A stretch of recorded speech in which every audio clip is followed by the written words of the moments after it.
During his first press conference, after taking over as NATO Secretary General, Mark Rutte said, "Cost of supporting Ukraine is far, far lower than the cost we would face if we allow Putin to get his way." Rutte was the Dutch prime minister with the longest tenure in the country's history. He was in office for 13 years. For most of that time, the Netherlands failed to carry out NATO's requirement to spend at least 2% of GDP on defense. Only from 2022 did the Netherlands come close to that goal, and only slightly exceeded it in 2023, the same year Rutte left Dutch politics. It's hard not to see the connection here between this increase in defense spending and the candidacy of the country's prime minister for the top NATO post. Rutte is often nicknamed Teflon Mark because of his ability to make even the most difficult compromises.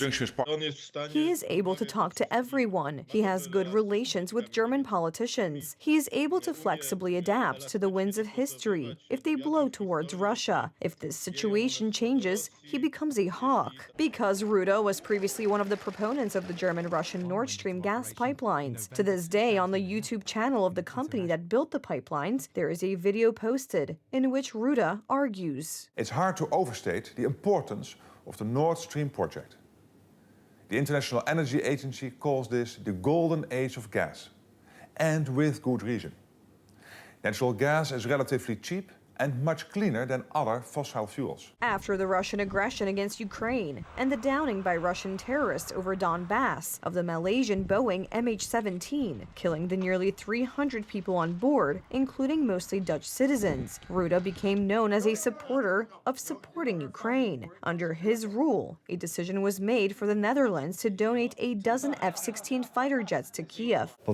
After the war broke out, the views of Prime Minister Rutte changed. He was one of those leaders who admitted that this policy toward the Russian Federation was wrong. Rutte also became known as a critic of the so-called violations of the rule of law, allegedly taking place in United Right-ruled Poland. Such an assertive position of ours, and our growing economic role as well, is certainly not to the taste of Western European countries. They have tried to sabotage this, to break it up, and at the same time, these countries have supported such a government in Poland, which will not raise its head too much. During this period, Rutte also co-authored the idea of a European Union without Poland and Hungary, and was one of the initiators of plans to withhold approval of Poland's national reconstruction plan. He is not a politician who can be categorized as part of the conventional camp of Friends of Poland or Friends of Central Europe. This is a politician who often aggressively and primarily puts the Netherlands' interests first. Interestingly, at the time when the exchange of names for the new staffing of the NATO authorities began, besides Mark Rutte, one of the mentioned candidates for deputy head of the alliance was Poland's ambassador to NATO, Tomasz Trzaskowski. However, Tusk's coalition, from the Foreign Ministry to the Ministry of Internal Affairs and Administration, pulled the heaviest guns against him. This is how Donald Tusk spoke about Trzaskowski in the parliament. There were such suggestions that Mr. Trzaskowski would be a candidate from the president's side for one of the top positions in NATO, and there was a real threat that he could win.